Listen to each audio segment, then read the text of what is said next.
Good afternoon, viewers. Welcome back to the second day of the Namibian Mining Expo 2025. My name again is Olavi Hangula, and I'm the coverage manager for mining and energy at Rand Mission Bank Namibia. Today's guest is none other than Willy Mertens, who's the CEO of Debmarine Namibia. Thank you for joining me, Willy. Thank you, Olavi, and thanks for having me. Thank you. Yes. So today we're talking diamonds, and as we know, diamonds have been the backbone of the Namibian economy for decades. My own father is a product of Okay, good to know. Oraniumund. Yeah. Exactly.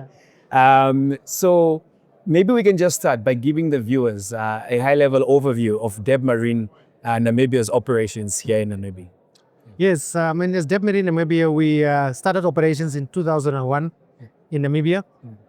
Before that, the company was operating out of South Africa in Namibian waters. Yes, of course. And then we have 7 production vessels. But of course, before you produce, you need to sample. So before you sample, you need to have an idea as to where you sample. So our process starts with what we call high-resolution pictures. It's called a geophysical survey.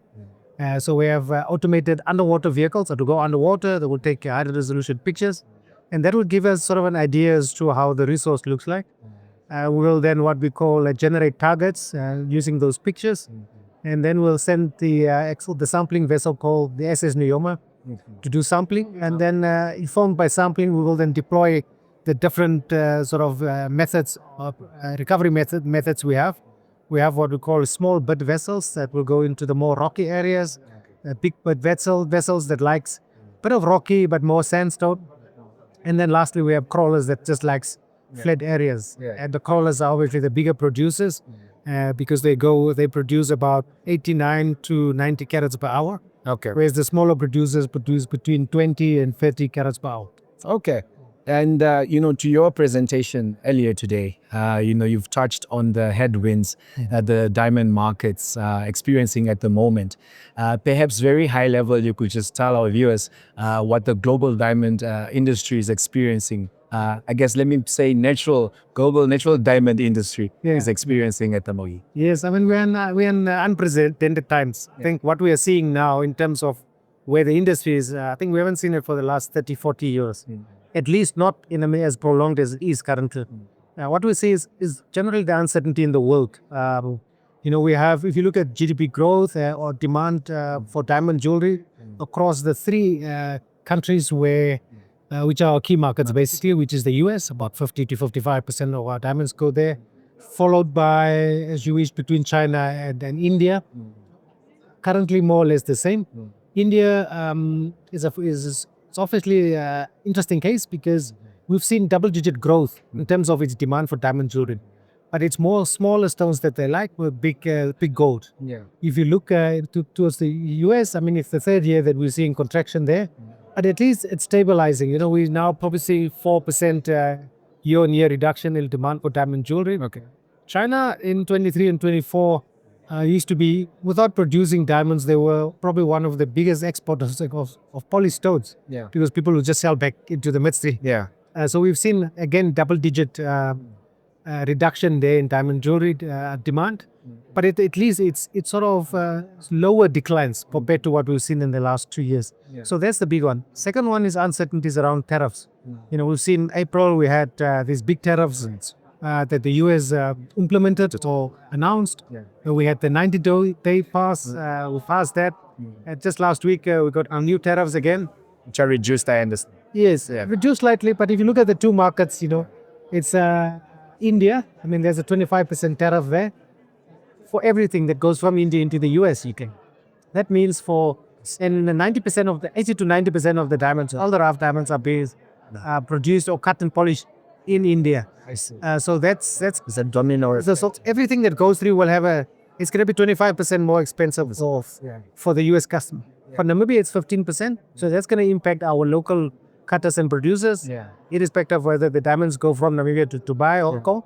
But if they ultimately cut and polished in Namibia, they will attract a Namibian tariff, which is 15%. Okay. And lastly, of course, the lab-grown diamonds. That's giving us trouble since the end of 2022. Yeah, and then perhaps let's dive a bit deeper into the lab grounds and synthetic diamonds.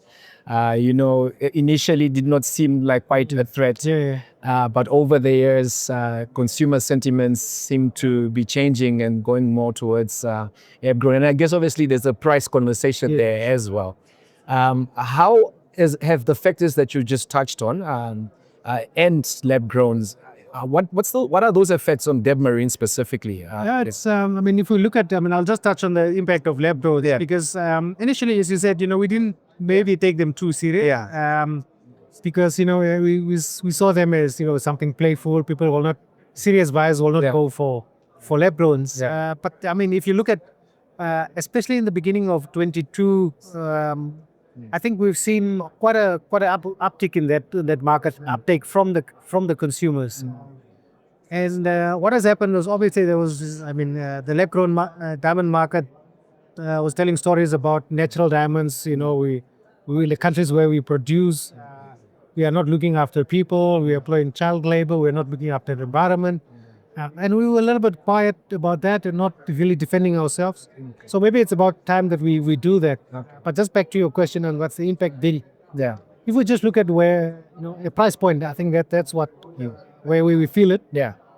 So where we are in terms of for diamond prices, we are notionally about 45% below where we were in 2015. Now, it's going to take quite a while, quite a bit of resilience for us to be able to get through this one. We've managed to do so for the last 2 years or so. But we feel there's still probably another 12 to 18 months that we just need to ride through it. Because we believe the fundamentals are still there. We believe that people will still get back to natural diamonds as soon as, lab-grown diamonds find the space. It's something playful, something, that you give your child. If you lose it in the beach, it's okay. But you can't play around with natural diamonds. With almost a 50% drop in prices, that must have quite the significant impact on your revenues, right? I'm sure the cost mitigation factors that Debmarine has embarked on.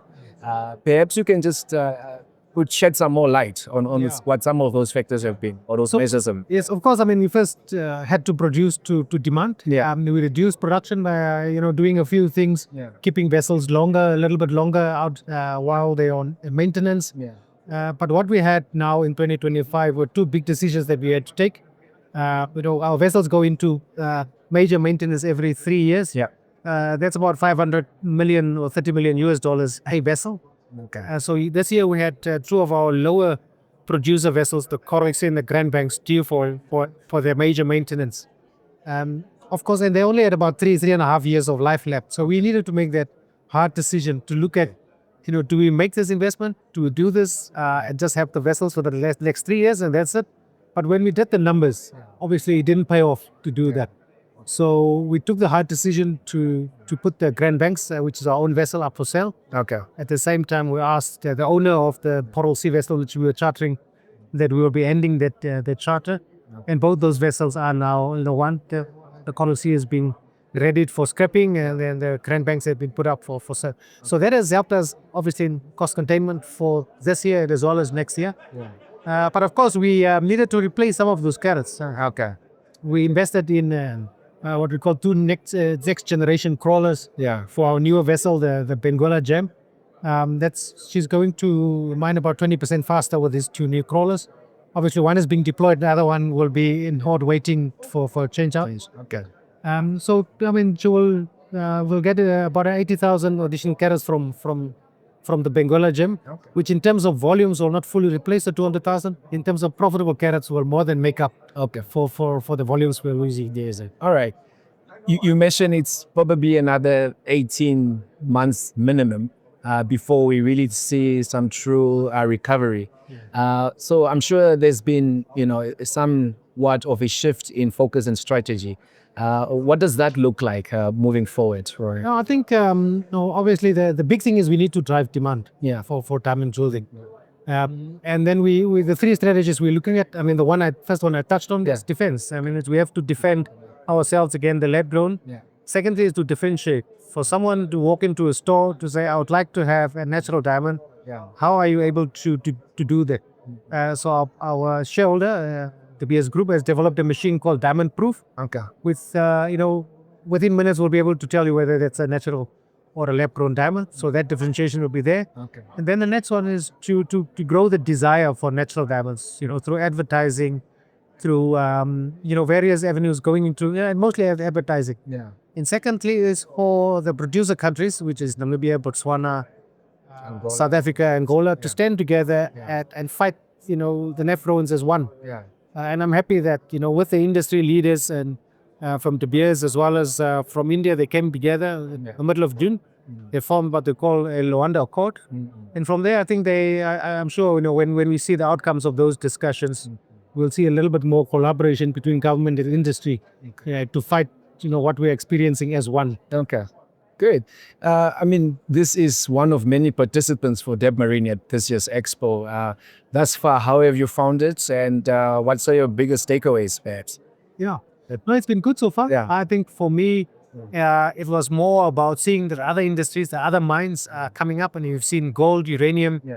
You can see by the size of the stalls. This year we've got a much smaller one. Yeah. So we're happy to see the Langerheinrich, the Rossings, South African Uraniums having the bigger stalls. So it just shows that the mining industry is doing well, and we are not as dependent as a country on the diamonds, of course, as the biggest contributor in the last couple of years or for many years.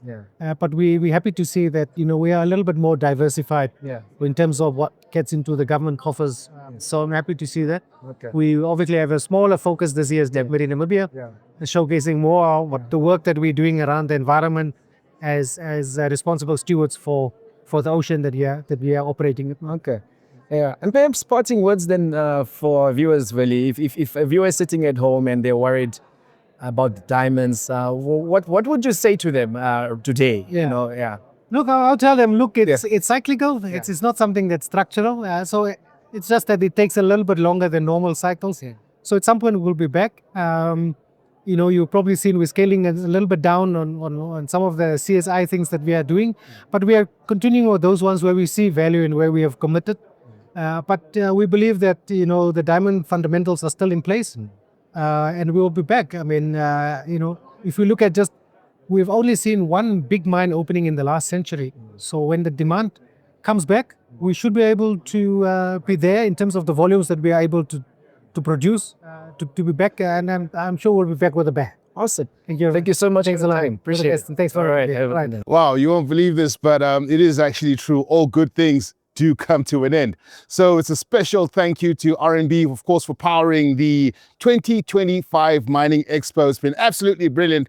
And I'm happy to report from the Chamber of Mines that in actual fact, we've exceeded the amount of exhibitors from last year. We got 101%. Exhibitions increased by 107%. Absolutely amazing. It has all happened. Thank you to RNB and of course, proudly powered by The Brief as well. So until next year, we'll see you right here.